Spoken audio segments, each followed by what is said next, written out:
September 22, 1939, was a day of profound symbolism and stark reality in the early weeks of World War II, as German and Soviet forces celebrated their joint victory over Poland with a parade in Brest-Litovsk.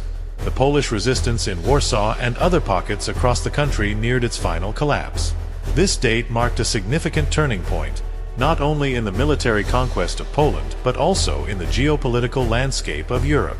The day's events highlighted the brutal realities of occupation, the strategic calculations of the occupying forces, and the global reactions to the rapidly unfolding situation. As the world watched, the dismemberment of Poland became a stark reminder of the dangers posed by totalitarian regimes and the fragility of international peace agreements. The German-Soviet parade in Brest-Litovsk, a chilling display of power. On September 22nd, in the town of Brest-Litovsk, located in what was then eastern Poland, German and Soviet forces held a joint military parade to celebrate their victory over Poland. The parade was not merely a show of military strength, but also a chilling display of the cooperation between two of Europe's most powerful and ideologically opposed regimes. The event was designed to symbolize the success of the Molotov-Ribbentrop Pact, a non-aggression agreement signed on August 23, 1939, which secretly outlined the division of Poland between Nazi Germany and the Soviet Union. The parade featured units from both the German Wehrmacht and the Soviet Red Army, marching side by side.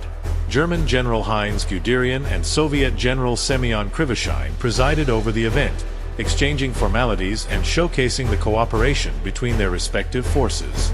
Tanks, armored vehicles, and infantry from both armies paraded in unison, a striking image that underscored the alliance between Adolf Hitler's Third Reich and Joseph Stalin's Soviet Union. This parade was more than just a military spectacle. It was a calculated political statement. For Hitler, the event demonstrated to the world that Germany had effectively neutralized the threat of a two-front war in the short term, allowing him to focus on future campaigns in Western Europe. For Stalin, it was a confirmation of the Soviet Union's expanding influence in Eastern Europe and a strategic move to secure its western borders. The parade was also a clear message to the Allied powers, particularly Britain and France, that their policy of appeasement had failed disastrously and that the Axis and Soviet powers were now formidable partners. The Siege of Warsaw, the final days of resistance. While the German and Soviet forces celebrated in Brest-Litovsk, the situation in Warsaw was reaching its tragic conclusion. By September 22nd, the siege of the Polish capital had entered its final phase. German forces had completely encircled the city, cutting off all supply routes and subjecting the defenders and civilians to relentless bombardment. The Luftwaffe's continuous air raids and the Wehrmacht's artillery barrages had reduced much of Warsaw to rubble, with essential services such as water, electricity, and medical care all but destroyed. Inside the city, the defenders, comprising remnants of the Polish army, local militias, and civilian volunteers, continued to hold out, driven by a mixture of desperation and patriotism. General Walerian Chuma and Mayor Stefan Starzyński remained central figures in maintaining morale, but the reality was grim. Starzyński's radio broadcasts, which had once rallied the city to resist, now carried a more somber tone, acknowledging the inevitable while urging continued resistance to protect the honor of Poland. The humanitarian situation in Warsaw was catastrophic. Hospitals were overwhelmed, with casualties mounting daily and basic medical supplies running out. Civilians, including women and children, were actively involved in the defense, building barricades, digging trenches, and providing whatever support they could to the beleaguered defenders. However, the strain was showing. Food was scarce, water was contaminated, and the constant threat of death from the skies or artillery shells left the population in a state of perpetual fear. Soviet advances, cementing control in eastern Poland. While Warsaw faced its final days under siege, the Soviet Union continued to consolidate its grip on eastern Poland.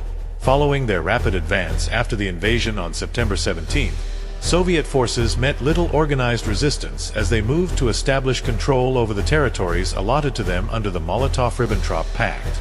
The Soviet occupation was characterized by a ruthless campaign to eliminate any potential opposition and integrate the newly acquired lands into the Soviet state. On September 22nd, Soviet authorities accelerated their efforts to impose their rule over eastern Poland. Local administrative bodies were dismantled and replaced with Soviet structures, and the Red Army continued to disarm any remaining Polish units. The NKVD, the Soviet secret police, began a widespread campaign of arrests targeting Polish military officers, civil servants, landowners, and anyone suspected of anti-Soviet sentiment. Thousands were deported to gulags in Siberia and other remote areas of the Soviet Union, where they faced harsh conditions and uncertain fates. German occupation. Strengthening control in the West. In western Poland, the German occupation forces continued to assert their authority over the newly conquered territories. Following the swift defeat of Polish forces, German troops were focused on establishing a stable occupation regime that would serve both military and economic needs. The occupation was marked by a combination of military control, administrative restructuring, and economic exploitation. On September 22, German occupation authorities implemented policies aimed at consolidating their control and integrating the territories into the Greater German Reich.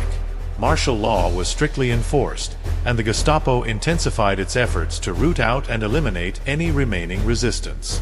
Polish intellectuals, military officers, and political leaders were systematically targeted for arrest and execution, as the Germans sought to crush any potential sources of dissent. The occupation was also characterized by economic exploitation. Forced labor was imposed on the Polish population, with thousands sent to work in German factories, farms, and infrastructure projects essential to the Nazi war effort. The German authorities also began the process of Germanization, which involved the displacement of Polish populations and the resettlement of ethnic Germans in their place. This policy aimed to create a buffer zone of loyal German settlers while eradicating Polish cultural and national identity. Allied response, strategic reassessment and diplomatic moves. The joint German-Soviet parade in Brest-Litovsk and the continued occupation of Poland forced the Allied powers, particularly the United Kingdom and France, to confront the harsh reality of their strategic failures. The division of Poland between two totalitarian powers underscored the limitations of Allied military and diplomatic efforts and raised urgent questions about the future course of the war. In the United Kingdom, Prime Minister Neville Chamberlain's government faced growing criticism for its perceived failure to act decisively in defense of Poland. Public opinion was increasingly skeptical of the government's ability to manage the crisis, with many feeling that Britain had not fulfilled its obligations to its Polish ally. On September 22, the British War Cabinet continued to debate potential responses, including the possibility of increasing military aid to other threatened nations and expanding economic sanctions against both Germany and the Soviet Union. However, logistical challenges and concerns about military readiness continued to constrain the British response. The Royal Air Force, RAF, focused on defensive preparations, while the Royal Navy maintained its blockade of Germany in an effort to weaken the Nazi war machine through economic attrition. The British government also explored ways to support Polish forces that had escaped to France and other countries, recognizing the need to keep the Polish cause alive even as Poland itself fell under occupation. In France, the government of Prime Minister Édouard Daladier faced similar challenges. The French military, heavily focused on defending the Maginot Line and preparing for a potential German offensive in the west, was not in a position to intervene directly in Poland. The French public, like their British counterparts, was increasingly frustrated with the government's perceived lack of decisive action. The complete occupation of Poland forced France to reassess its strategic priorities and how best to support the Allied cause in an increasingly hostile environment. The failure of the Allies to provide more substantial support to Poland highlighted broader strategic dilemmas. Both the British and French governments were wary of provoking a broader conflict before they were fully prepared. But this cautious approach also meant that Poland had been left to face the German and Soviet onslaught largely alone. The events of September 22 underscored the limitations of the Allied military and diplomatic strategies and the need for a more coordinated and decisive approach to countering the Axis and Soviet threats. International reactions, diplomatic maneuvers and strategic recalculations. The joint parade in Brest-Litovsk and the continued occupation of Poland by German and Soviet forces prompted strong reactions from the international community. many nations began to reassess their positions and strategies in response to the rapidly changing landscape of the war. In the United States, President Franklin D. Roosevelt maintained a stance of neutrality but was increasingly aware of the potential implications of the conflict for global stability. On September 22, discussions within the U.S. government continued to focus on expanding support to the Allies, including economic and material aid through measures like the cash-and-carry policy. This policy, allowing belligerents to purchase arms from the U.S. provided they transported the goods themselves, gained further support as a means of aiding Britain and France while maintaining American neutrality. In Italy, Benito Mussolini's regime continued to advocate for a negotiated peace, positioning Italy as a potential mediator in the conflict. On September 22, Mussolini reiterated his proposal for an international conference to resolve the war, seeking to bolster Italy's diplomatic standing while avoiding direct involvement in the conflict. However, this offer was largely dismissed by the Western Allies, who viewed it as an attempt to weaken their resolve and buy time for the Axis powers. Media coverage and global public opinion. In the United Kingdom, the BBC and major newspapers like The Times and The Daily Telegraph reported on the German-Soviet parade in Brest-Litovsk and the continued siege of Warsaw with a sense of shock and condemnation. Coverage emphasized the plight of the Polish people and the need for a more robust Allied response.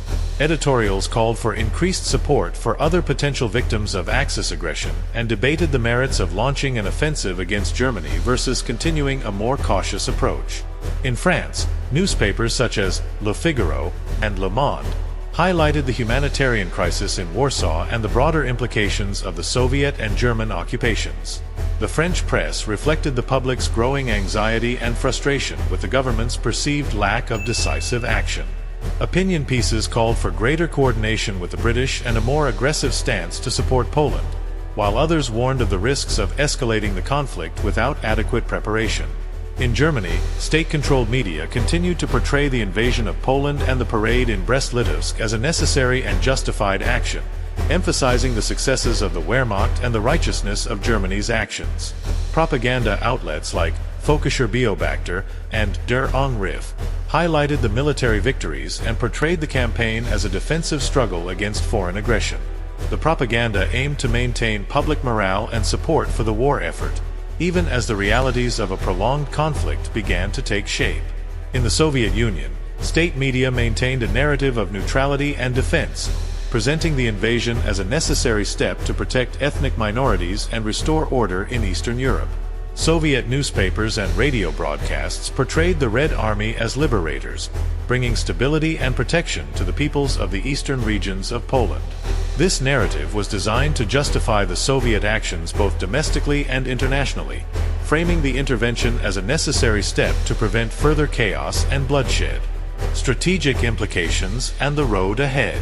The events of September 22, 1939, underscored the rapidly changing dynamics of the conflict and the strategic dilemmas faced by all parties involved. For Poland, the day marked a further descent into occupation and repression, as the fall of Warsaw seemed imminent and the country was effectively divided between two totalitarian powers. The Allied powers faced a complex set of challenges as they grappled with how best to respond to the dual threats of Nazi Germany and Soviet expansionism. Conclusion: a war deepening and global stakes rising. September 22, 1939, was a day of profound significance, as the joint German-Soviet parade in Brest-Litovsk and the continued siege of Warsaw highlighted the brutal realities of the Second World War. The events of this day underscored the challenges of coalition warfare, the limits of pre-war planning and preparation, and the unpredictable nature of a conflict that was beginning to engulf much of Europe and threaten global stability.